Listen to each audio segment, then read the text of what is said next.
अब हमारे सामने क्वेश्चन आता है that what all remedies does a person have if he has been dispossessed if he has been dispossessed from his property.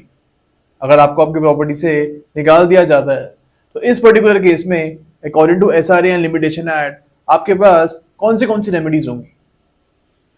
अब first remedy यहां पे होगी under section number 5 of SRA read with Article 65 of Limitation Act. Second remedy यहां पे होगी under section number 5 of SRA read with Article 64 of Limitation Act.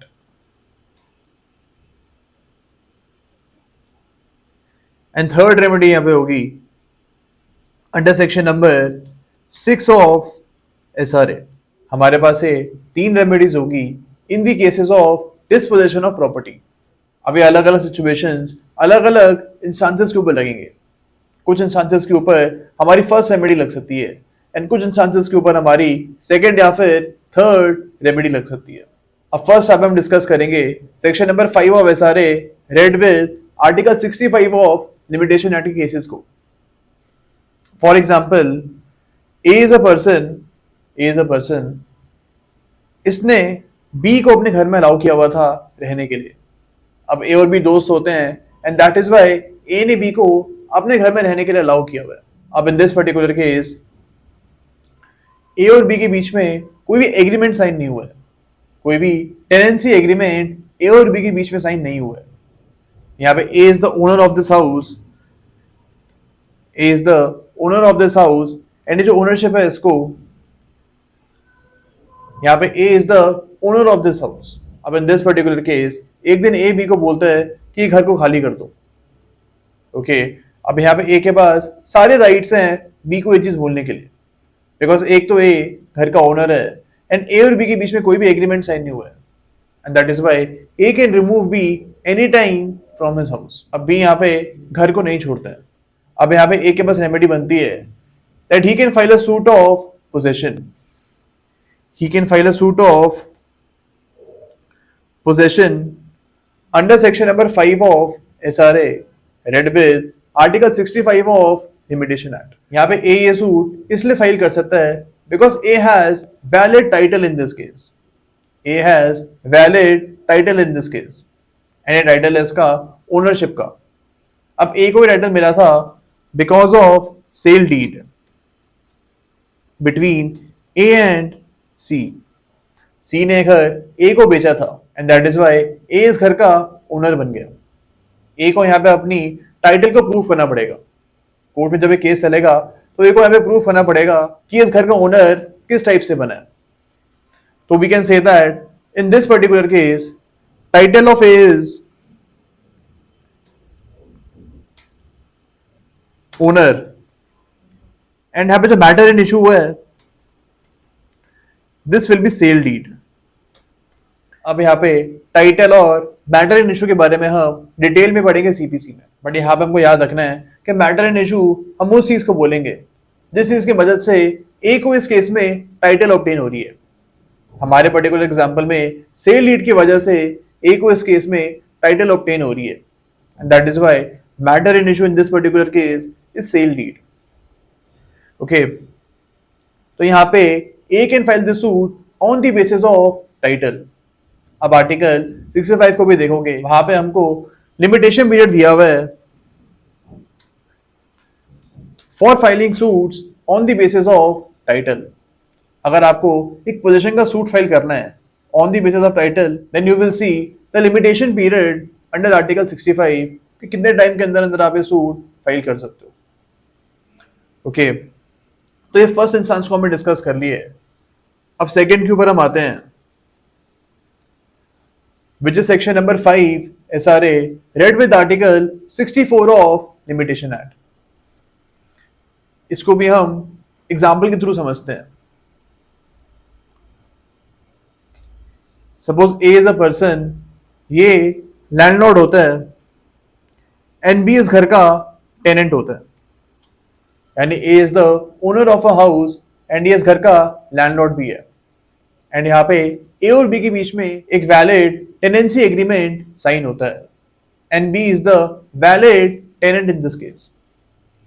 अब in this particular case B इस घर में रह रहा है फ्रॉम पास्ट 6 months।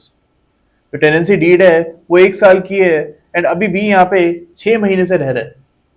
अब ए आता है एंड सडनली बी को वो डिस्पोजेस कर देता है, यानी सडनली बी को वो घर से बाहर निकाल देता है। अब यहाँ पे B can file a suit of possession. B can file a suit of possession under section number 5 of SRA read with article 64 of limitation act. यानी यहाँ पे सूट ऑफ पोजेशन फाइल हो सकता है on the basis of possession. जो हमने first instance देखा था वहां पे भी हम सूट ऑफ पोजेशन को फाइल कर रहे थे, बट वहां पे टाइटल के बेसिस पे उस सूट को फाइल किया जा रहा था। A was owner of this house and that is why he was being able to file that case. But in this particular case A B को घर से डिस्पोजेस कर देता है एंड यहाँ पे B was the valid tenant. अब B यहाँ पे एक सूट ऑफ पोजेशन को फाइल कर सकता है, यानी प्रॉपर्टी की जो पोजेशन है इसको भी वापस से ऑब्टेन कर सकता है। एंड यहाँ पे B can file a suit under section number 5 of SRA read with article 64 of limitation act. इन सेक्शंस के अंडर बी यहाँ पे सूट फाइल कर सकता है एंड यहाँ पे जो सूट ऑफ पोजेशन फाइल हो रहा है it will be based on settled possession.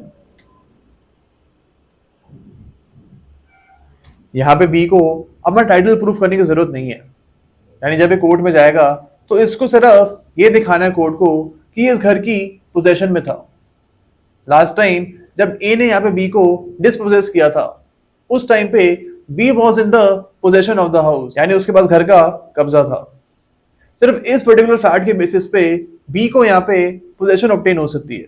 अब ऑब्वियसली ये सूट थोड़ा फास्ट तरीके से चलेगा बिकॉज यहाँ पे टाइटल प्रूफ करने की जरूरत नहीं है। ओके अब यहाँ पे थर्ड इंस्टेंस के ऊपर हम आते हैं जो कि है suit as per section number 6 of SRA। अब ये जो सेक्शन नंबर 6 ऑफ SRA है एंड जो हमें सेकंड इंस्टेंस देखा था यानी section number 5 of SRA read with article 64 of limitation act, इन दोनों इंस्टेंसेस में बहुत ज्यादा डिफरेंस नहीं है। अब यहाँ पे हम पहले सेक्शन नंबर 6 ऑफ SRA को एग्जामिन करते हैं कि कौन से इंस्टेंसेस में इस सेक्शन नंबर 6 ऑफ SRA का केस फाइल हो सकता है। सेम इंस्टेंस लेते हैं हम, A is the landlord and B is the tenant. अब यहाँ पे B को डिस्पोजेस कर दिया गया था एंड B यहाँ पे सूट ऑफ पोजेशन फाइल करता है। अब सेक्शन नंबर 6 ऑफ SRA में it is mandatory that you can not argue title. यहाँ पे B या फिर A अपना टाइटल आर्ग्यू नहीं कर सकते, ना ही बी यहाँ पे अपना टेनेंसी एग्रीमेंट लेके जाएगा एंड ना ही ए यहाँ पे बोल सकता है that I am the owner of this house. यहाँ पे सिर्फ और सिर्फ पोजेशन की बेसिस पे ये सूट डिसाइड हो सकता है, यानी यहाँ पे बी को प्रूव करना पड़ेगा that he was in settled possession of this house before he was dispossessed. अब ये चीज बी कैसे प्रूव करेगा? फॉर एग्जाम्पल बी ये प्रूव कर सकता है कि उसके घर में रेगुलरली बच्चे आते थे फॉर ट्यूशन ऑब्टेन करने के लिए रेगुलरली बच्चे बी के घर में आते थे।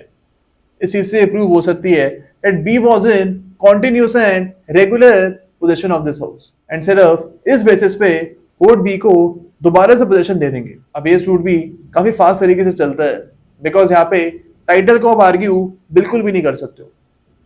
जो हमने यहाँ पे सेकेंड इंस्टेंस देखा था यानी section number 5 of SRA read with article 64 of limitation act, इस केस में आप टाइटल को आर्ग्यू कर सकते हो लेकिन जो रिलीफ है आपको वो पोजीशन के बेसिस पे ही मिलेगा। लेकिन जो सेक्शन नंबर 6 ऑफ SRA का केस है यहाँ पे तो आप बिल्कुल भी टाइटल को आर्ग्यू कर ही नहीं सकते हो। यहाँ पे सिर्फ और सिर्फ पोजीशन की बेसिस पे ही आपको रिलीफ मिल सकता है। अब यहाँ पे हमको एक और चीज याद रखनी है कि अगर आपको सेक्शन नंबर 6 ऑफ SRA वाला केस फाइल करना है तो ये केस आपको with in 6 months of disposition file करना पड़ेगा। ओके तो यहाँ पे तो limitation period is of 6 months। लेकिन अगर हम बात कर रहे हैं section number 5 of SRA read with article 64 of limitation act, इस केस के बारे में अगर हम बात करेंगे तो यहाँ पे the limitation period will be of 12 years. यहाँ पे 12 साल का लिमिटेशन पीरियड है। And section number 6 of SRA वाले केस में सिर्फ 6 महीने का लिमिटेशन पीरियड है। एंड यहाँ पे हमको ये चीज भी याद रखनी है कि सेक्शन नंबर 6 ऑफ एसआरए वाले केस में आप कॉन्टिन्यूएशन ऑफ डिले नहीं करवा सकते हो। यानी अगर आपको सूट फाइल करने में देरी हो जाती है तो यहाँ पे कोर्ट इस डिले को माफ नहीं करेंगे। आप फिर section number 5 of SRA red with article 64 में केस फाइल कर सकते हो। लेकिन अगर आपको सेक्शन नंबर 6 में सूट फाइल करना है then it has to be within 6 months only. Okay, this is because the remedy under section number 6, the remedy under section number 6 of SRA is a special remedy, and that is why no condonation of delay, no condonation of delay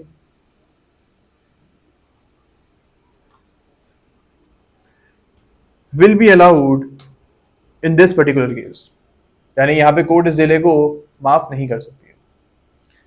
okay, अब यहाँ पे हमको एक और चीज पता होना चाहिए that what is the policy behind this sections, जो हमें सेक्शन नंबर 6 ऑफ एसआरए देखा है and section number 5 red with article 64 का केस देखा है। इनके पीछे पॉलिसी क्या है?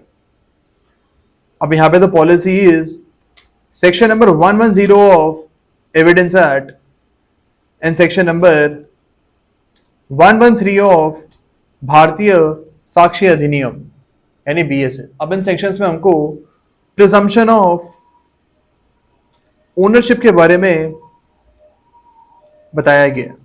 इसमें यह बोला हुआ है कि अगर आप एक घर की पोजेशन में हो, if you are in possession of a property और a house, then in that particular case the court will presume that you are the owner of this house. तो ये चीज हमको यहाँ पे याद रखनी है कि section number 5 red with article 64 of limitation act वाले केसेस में and section number 6 of SRA वाले केसेस में आपको सिर्फ पोजेशन को प्रूव करना है। यहाँ पे आपको टाइटल को प्रूव करने की जरूरत नहीं है। ओके, तो ये तीनों इंस्टेंसेस हमको याद रखने हैं जो आपके पास मौजूद होंगे if you have been dispossessed from your house.